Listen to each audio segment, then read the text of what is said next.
مقامات اصفهان به خاطر جلوگیری از پیوستن ساکنان این ناحیه در مهاجرت به گروه‌های تندرو نصیحت کودکان به بزرگسالان را راه‌اندازی کردند. آموزگاران در همکاری با حکومت‌های محلی طریق تلفن صحبت‌های صمیمی کودکان با پدر و برادران مهاجرشان در روسیه را راه‌اندازی می‌کنند و در این صحبت‌ها برعکس کودکان بزرگسالان را نصیحت می‌کنند که به گروه‌های افراطی نپیوندند. احسان تویچیف معاون دیرکتور یکی از مکتب‌های جماعت چارکوه 20 اپریل بر رادیو آزادی گفت چون این اقدام در میان خوانندگان صنف‌های 5 تا 11 راه‌اندازی شده است. فرزندا فهمیدن که پدر مادر تو برای شما دلشون سوزد، همه چند که کار میکنن برای فرزندش حق حلال کار کنن بیان آمد رفت کرده گردن گفته برای خطا نروان. این مصاحبه ما افزود تقریبا همه خوانندگان درباره پدر و برادرانشان معلومات دارند و بعدی صحبت با آنها با آموزگاران حسابات میدهند. همچنین محصلین به هنگام بازگشت نزدیکانشان از روسیه مأموریت مکتب را در جریان میگذارند. اقدام تاثیررسانی فرزندان مکتبخوان با پدران مهاجر چند پیش شروع شده در چندین مکتب‌های ناحیه اصفهان از جمله جماعت چارکوه عملی گردیده است. این جماعت از منطقه‌های مذهبی تاجیکستان به شمار رفته 40,000 اهالی دارد. تعداد قابل ملاحظه مردان این منطقه چون دیگر ساکنان دهات تاجیکستان روزی اهل خانواده خود را از مهاجرت در روسیه عمدتاً در مسکو و اطراف آن به دست می‌آورند. بنا به گزارش‌ها تنها از یک دهه چارقشلاق 20 نفر جوان را مشقت کار در روسیه برای جهاد بر روسیه برده است. نعمت الله میرسعید روزنامه‌نگار در ولایت سوخت از استفاده خوانندگان برای جلوگیری پدر و برادرانشان به گروه‌های تندرو استقبال می‌کند.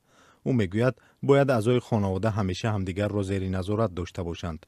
هرچند تاکید می‌کند که در جامعه سنتی تاجیکستان از سوی فرزند نصیحت شنیدن پدر رایج نیست. من گمان دارم که اگر زیر تاثیر افراطگرا خاطر دریافت کردن یک درآمد پول و چیز و ثروت اگر افزوده باشد اون آدم را نجات دادن حال امکان دارد.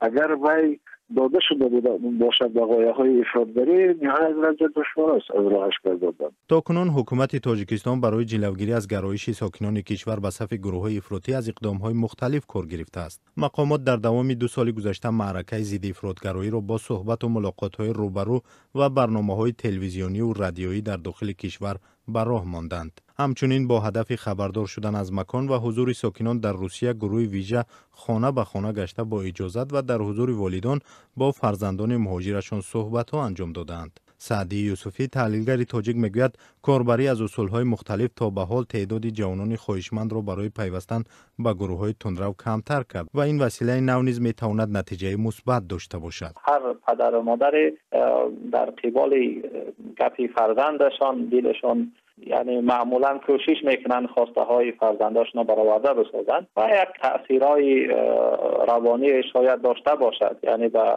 علل خصوص پدرایی که چنین تصمیمی پیوستن به چنین گروه های را گرفته باشند شاید پیش از آن که اقدام عملی کنند 3 بار فکر کنند که من چنین فرزندی دارم.